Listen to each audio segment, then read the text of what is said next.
Tale of Two Cities by Charles Dickens. Book the Second, The Golden Thread. Chapter 2. A Sight.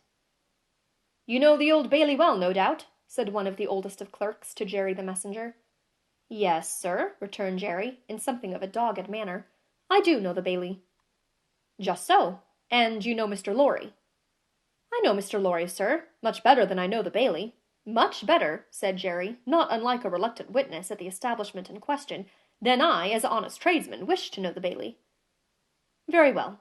Find the door where the witnesses go in, and show the doorkeeper this note for Mr. Lorry. He will then let you in." "Into the court, sir?" "Into the court." Mr. Cruncher's eyes seemed to get a little closer to one another, and to interchange the inquiry, "What do you think of this?" "Am I to wait in the court, sir?" he asked, as the result of that conference. "I am going to tell you. The doorkeeper will pass the note to Mr. Lorry, and do you make any gesture that will attract Mr. Lorry's attention, and show him where you stand. Then what you have to do is to remain there until he wants you." "Is that all, sir?" "That's all. He wishes to have a messenger at hand. This is to tell him you are there." As the ancient clerk deliberately folded and superscribed the note, Mr. Cruncher, after surveying him in silence until he came to the blotting-paper stage, remarked, "I suppose they'll be trying forgeries this morning." "Treason." "That's quartering," said Jerry. "Barbarous." "It is the law," remarked the ancient clerk, turning his surprised spectacles upon him. "It is the law. It's hard in the law to spile a man, I think. It's hard enough to kill him, but it's very hard to spile him, sir." "Not at all," retained the ancient clerk. "Speak well of the law.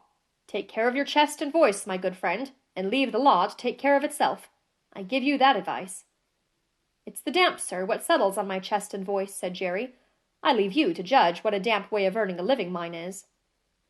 "Well, well," said the old clerk, "we all have our various ways of gaining a livelihood. Some of us have damp ways, and some of us have dry ways. Here is the letter. Go along." Jerry took the letter, and remarking to himself with less internal deference than he made an outward show of, "You are a lean old one, too," made his bow, informed his son in passing of his destination, and went his way. They hanged at Tyburn in those days, so the street outside Newgate had not obtained one infamous notoriety that is since attached to it. But the jail was a vile place, in which most kinds of debauchery and villainy were practised, and where dire diseases were bred that came into court with the prisoners, and sometimes rushed straight from the dock at my Lord Chief Justice himself, and pulled him off the bench. It had more than once happened that the judge in the black cap pronounced his own doom as certainly as the prisoners, and even died before him. For the rest, the Old Bailey was famous as a kind of deadly inn-yard, from which pale travellers set out continually in carts and coaches on a violent passage into the other world, traversing some 2 miles and a half of public street and road, and shaming few good citizens, if any. So powerful is use, and so desirable to be good use in the beginning. It was famous, too, for the pillory, a wise old institution that inflicted a punishment of which no one could foresee the extent. Also for the whipping post, another dear old institution, very humanizing and softening to behold in action. Also for extensive transactions in blood money, another fragment of ancestral wisdom, systematically leading to the most frightful mercenary crimes that could be committed under heaven. Altogether, the Old Bailey at that date was a choice illustration of the precept that whatever is right. An aphorism that would be as final as it is lazy, did it not include the troublesome consequence that nothing that ever was wrong.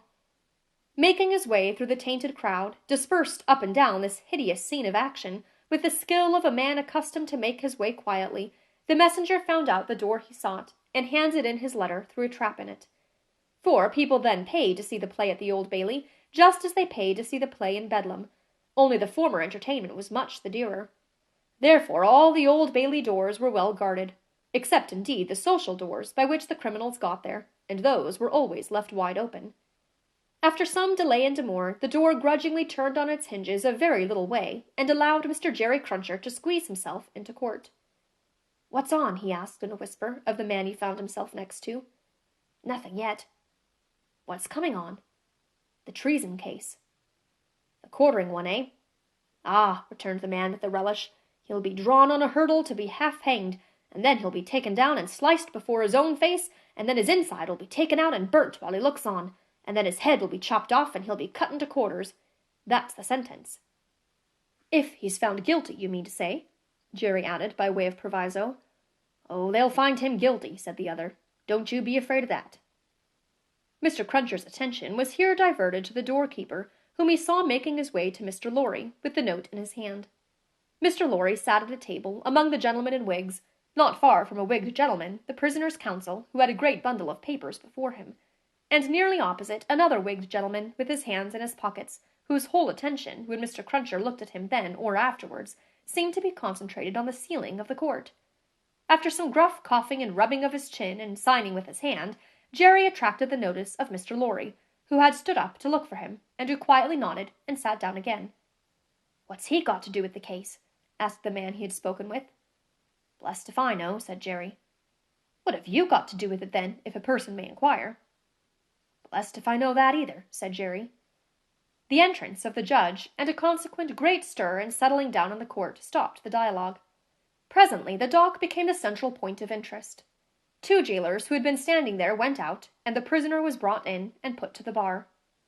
Everybody present, except the one wigged gentleman who looked at the ceiling, stared at him.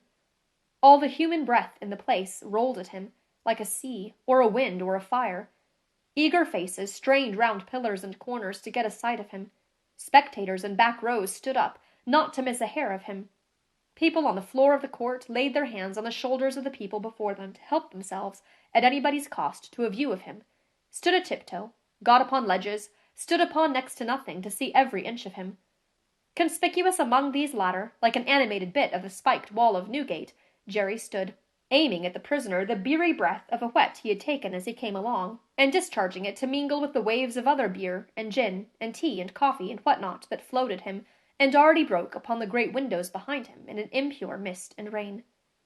The object of all this staring and blaring was a young man of about 25, well grown and well looking, with a sunburnt cheek and a dark eye. His condition was that of a young gentleman. He was plainly dressed in black, or very dark grey, and his hair, which was long and dark, was gathered in a ribbon at the back of his neck, more to be out of his way than for ornament. As an emotion of the mind will express itself through any covering of the body, so the paleness which his situation engendered came through the brown upon his cheek, showing the soul to be stronger than the sun. He was otherwise quite self-possessed, bowed to the judge, and stood quiet.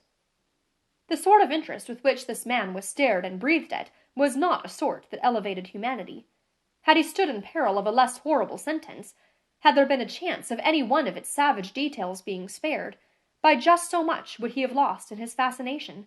The form that was to be doomed to be so shamefully mangled was the sight. The immortal creature that was to be so butchered and torn asunder yielded the sensation. Whatever gloss the various spectators put upon the interest, according to their several arts and powers of self-deceit, the interest was, at the root of it, ogreish. Silence in the court. Charles Darnay had yesterday pleaded not guilty to an indictment denouncing him, with infinite jingle and jangle, for that he was a false traitor to our serene, illustrious, excellent, and so forth prince, our lord the king, by reason of his having, on divers occasions, and by divers means and ways, assisted Louis, the French king, in his wars against our said serene, illustrious, excellent, and so forth, that was to say, by coming and going between the dominions of our said serene, illustrious, excellent, and so forth, and those of the said French Louis, and wickedly, falsely, traitorously, and otherwise evil adverbiously, revealing to the said French Louis what forces our said serene, illustrious, excellent, and so forth had in preparation to send to Canada and North America. This much Jerry, with his head becoming more and more spiky as the law terms bristled it, made out with huge satisfaction, and so arrived circuitously at the understanding that the aforesaid, and over again aforesaid, Charles Darnay stood there before him upon his trial, that the jury were swearing in, and that Mr. Attorney General was making ready to speak. The accused, who was, and who knew he was, being mentally hanged, beheaded, and quartered by everybody there, neither flinched from the situation, nor assumed any theatrical air in it. He was quiet and attentive, watched the opening proceedings with a grave interest, and stood with his hands resting on the slab of wood before him, so composedly that they had not displaced a leaf of the herbs with which it was strewn. The court was all bestrewn with herbs and sprinkled with vinegar, as a precaution against jail air and jail fever. Over the prisoner's head there was a mirror to throw the light down upon him. Crowds of the wicked and the wretched had been reflected in it, and had passed from its surface and this earth's together. haunted in a most ghastly manner that abominable place would have been, if the glass could ever have rendered back its reflections, as the ocean is one day to give up its dead. Some passing thought of the infamy and disgrace for which it had been reserved may have struck the prisoner's mind. Be that as it may, a change in his position making him conscious of a bar of light across his face, he looked up, and when he saw the glass his face flushed, and his right hand pushed the herbs away. It happened that the action turned his face to that side of the court which was on his left. About on a level with his eyes there sat in that corner of the judge's bench two persons upon whom his look immediately rested. So immediately, and so much to the changing of his aspect, that all the eyes that were turned upon him turned to them. The spectators saw in the two figures a young lady of little more than 20, and a gentleman who was evidently her father, a man of a very remarkable appearance in respect of the absolute whiteness of his hair, and a certain indescribable intensity of face, not of an active kind, but pondering and self-communing. When this expression was upon him, he looked as if he were old, but when it was stirred and broken up, as it was now in a moment on his speaking to his daughter, he became a handsome man not past the prime of life. His daughter had one of her hands drawn through his arm as she sat by him, and the other pressed upon it. She had drawn close to him in her dread of the scene, and in her pity for the prisoner. Her forehead had been strikingly expressive of an engrossing terror and compassion that saw nothing but the peril of the accused. This had been so very noticeable, so very painfully and naturally shown, that starers who had had no pity for him were touched by her, and the whisper went about, "Who are they?" Jerry, the messenger, who had made his own observations in his own manner, and who had been sucking the rust off his fingers in his absorption, stretched his neck to hear who they were. The crowd about him had pressed and passed the inquiry on to the nearest attendant, and from him it had been more slowly pressed and passed back. At last it got to Jerry. "Witnesses." "For which side?" "Against." "Against what side?" "The prisoners." The judge, whose eyes had gone in the general direction, recalled them, leaned back in his seat, and looked steadily at the man whose life was in his hand, as Mr. Attorney General rose to spin the rope, grind the axe, and hammer the nails into the scaffold.